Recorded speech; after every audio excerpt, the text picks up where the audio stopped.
Andy mentioned the analog hole. Are there gaps that you simply can't close?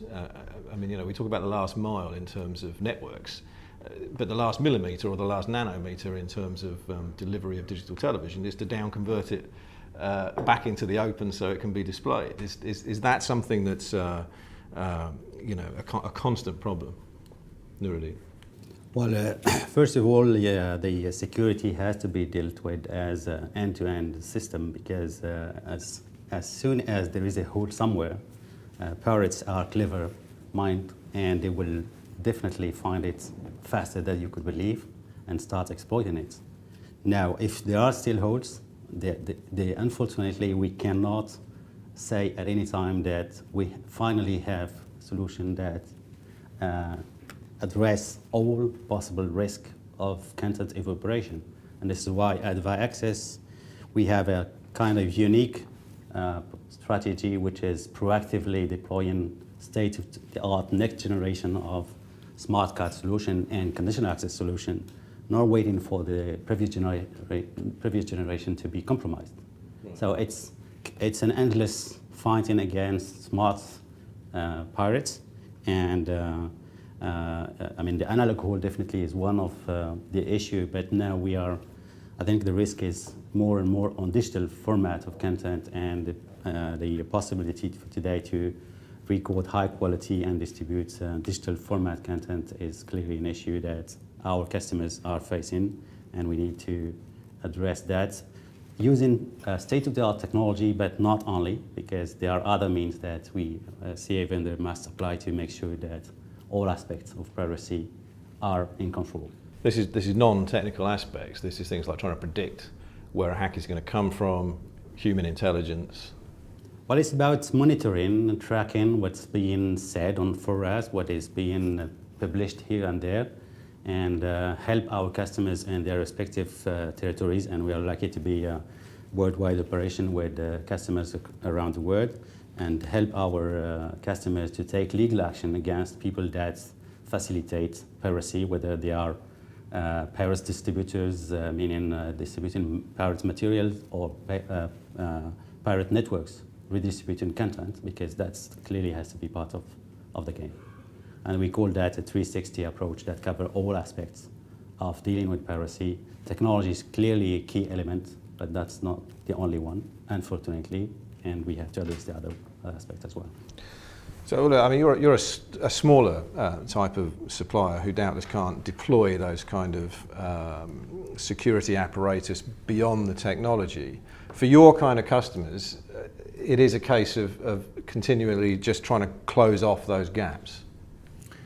Yeah, well, just to comment on this, is there space for more CA vendors? And the answer is yes, because so far around 1,500 worldwide, I estimate around 1,500 operators have started digital TV and is running pay TV.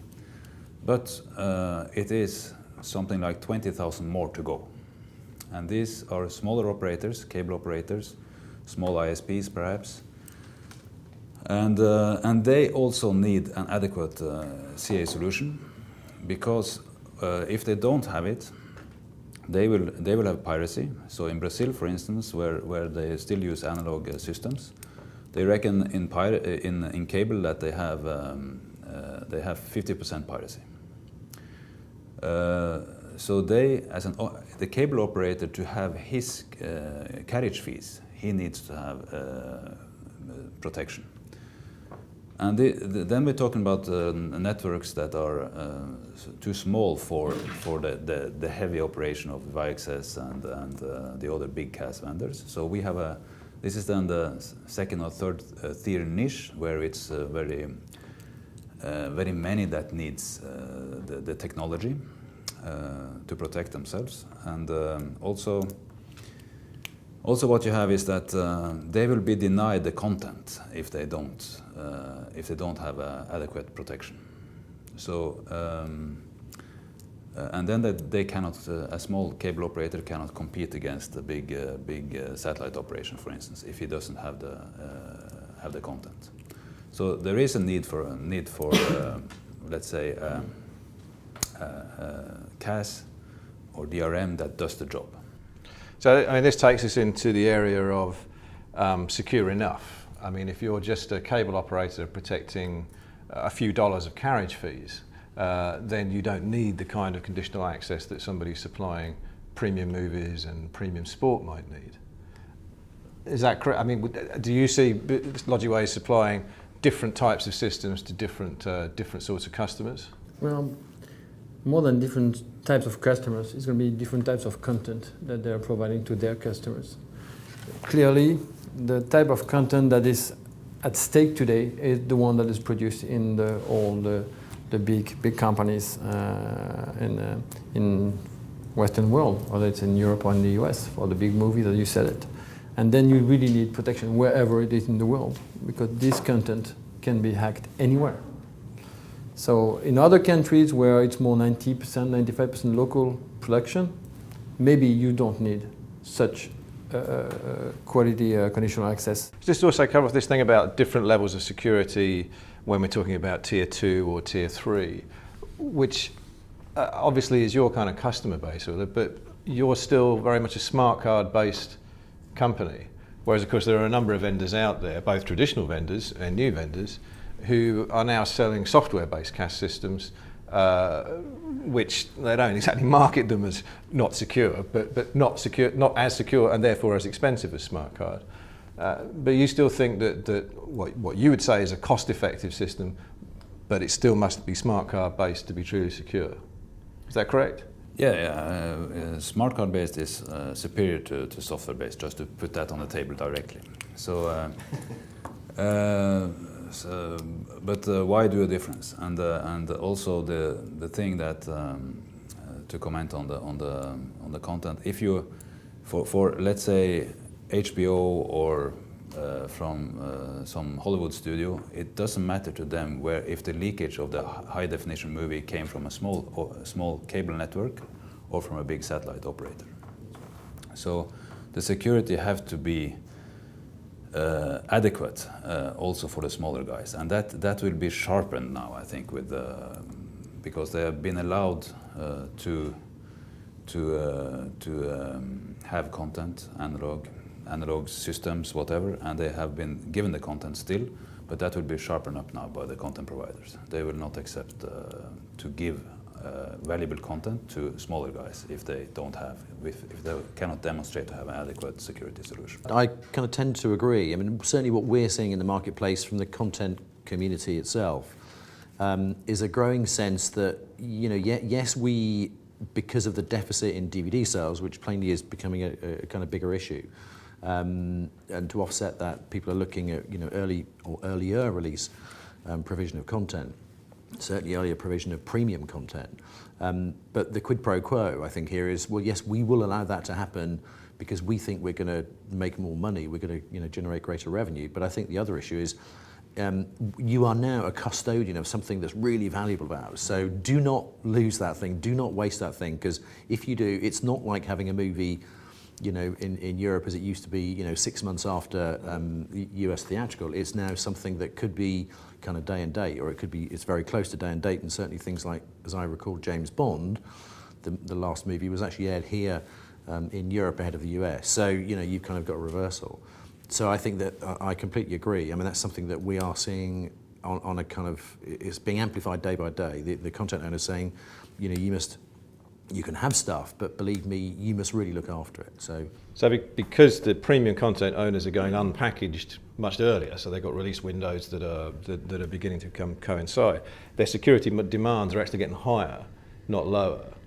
Viaccess is a company that now markets both smart card systems and software-based systems. Do you do that in any sense on a kind of a secure enough sort of philosophy as far as a type of content goes? Well, the point is that we could think that some of the operators dealing with low-value content is not necessarily very demanding on security requirements. But it's not, because they are aware that it does exist, such solutions, and they want it.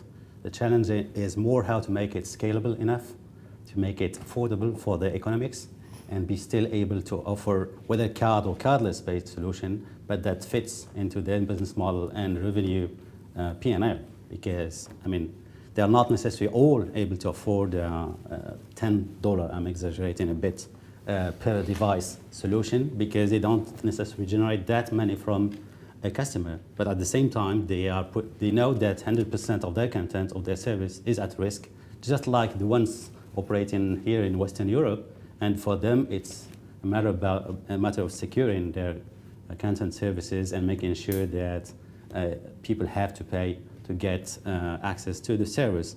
Even when you do have a smart card system, it needs to be updated.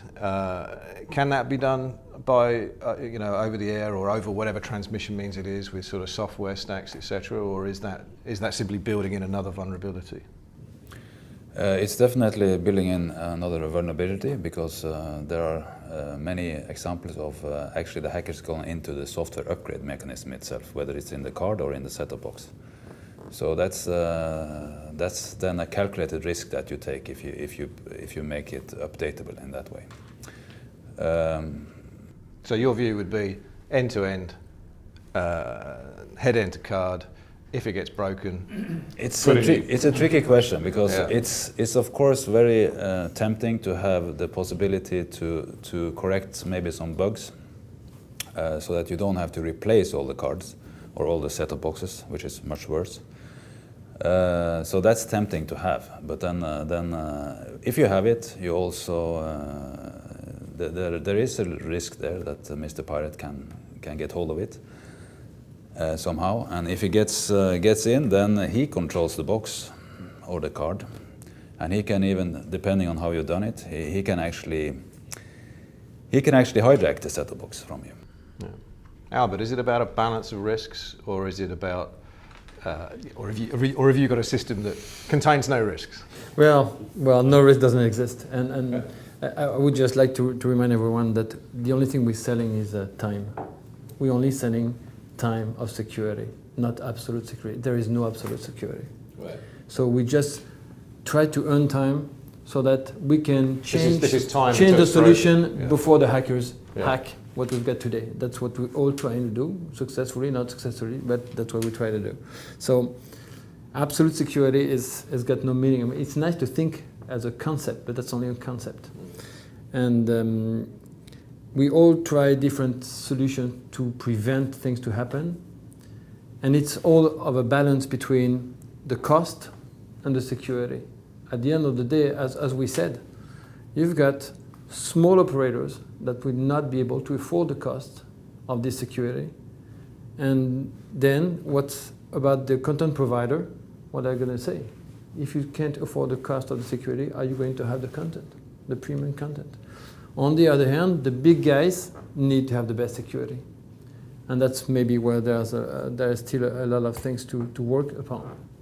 And I agree with Ole, smart card is today better, the best solution we can afford, we can provide to the market to give as much time as possible to our customers so that they can really get the content of high quality to their customers safely.